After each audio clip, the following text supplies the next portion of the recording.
I want to introduce you to a friend of mine, Ron Saguin. Say hi, Ron. Hello, everyone. Yeah. And then I grew up very ambitious. I became a graphic designer, a web developer.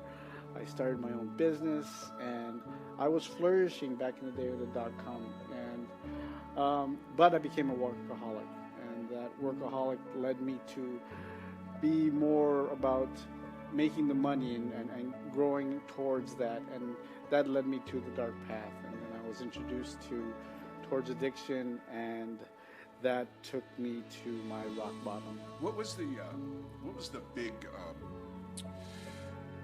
People don't get addicted for nothing, for no reason. And what was the big appeal to you? And what was it? What was that drug of choice for you? Well, unfortunately, I was addicted to methamphetamine. Okay. But it wasn't. It was because I'm a workaholic. Right. I had like 3 websites to finish one night, and I had to get it done. And someone just said, "You know what? I have something to keep you up." And that was the first and only night that I was ever productive. And within a year's time, I lost it all. And that pretty much was the worst thing that happened, because it really took me to a place where I never thought I would even be. I ended up spending over about 10 years of my life just going to dark places, and I ended up even doing 3 prison terms. 3 prison terms. So, on the first prison term, you didn't have your moment of clarity. They say where you go, "Oh, this isn't good," or I thought I did. Oh, you thought you did. Okay. You go there and you're like a handful of times where you just, you go on your knees and you say, you get me out of this, I'll do it. Yeah. I'll give myself to Christ, and I did. I really developed my faith in Christ in there. You have a lot of time to do that. Well, sure. And then, but when you get out, if you don't go to rehab right away, or if you don't really find that purpose, right, or really hone in with faith, it might lead you back to it, and that's what it did. And it led me back to going back and revisiting it. But my second term, I did 20 months in LA County, man. And wow. One of the worst things that happened was I lost my mom during that time. I read the book, but why don't you tell us about the book?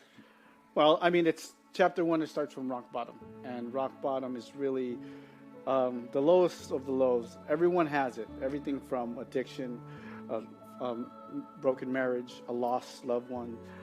We all have something, but we have to say enough is enough. Right. When is enough? Or you can have a bottomless pit. Sure. Mine, of course, was addiction. And even though I had 3 terms, I did have to find a way to say enough is enough. But the one thing is, when you go to chapter 2, is the undeniable truth that there is a God out there, and He loves you, and He's there for you, and you got to deny that you have a soul and you're connected to it. And there's nothing that's dividing you when you just start to have faith. Right. And then, but in chapter 3, you got the enemy of the self. Oh yeah. And that's the ego, and that's everything that's built you up to who you are. Right. And it's just taking you to a point where you're you don't even know how to feel anymore, because you have the chatters in your mind. It's kind of amazing, but you're going through. This is one of the things that I've really admired about the 12 steps, is that people are, given a process that will lead them to the next thing, to the next thing, to the next thing. Sometimes we can stack things up so high, we'll never, ever achieve these dreams, these goals. But when you're going in process with the Lord, just following that process, God has a way. I love that. What does it say? Unless the Lord build the house, they labor in vain that build it. And that's one of the things that's just been so powerful for me, to realize that all I have to do is just be faithful in the small things. Yeah, and that's where the title, The Purpose of Faith, is it defined me. My faith defined me, and it defined my purpose in life. And it just kind of went hand in hand. When you have faith, it gives you purpose. Sure. And then when you have that purpose, faith will just take you all the way. And it was just, and I've lived my life since then living on purpose, And you just remain grateful, and you just take one step at a time. And when you worry, you let it go because it's a commandment. Let it Right. go, man.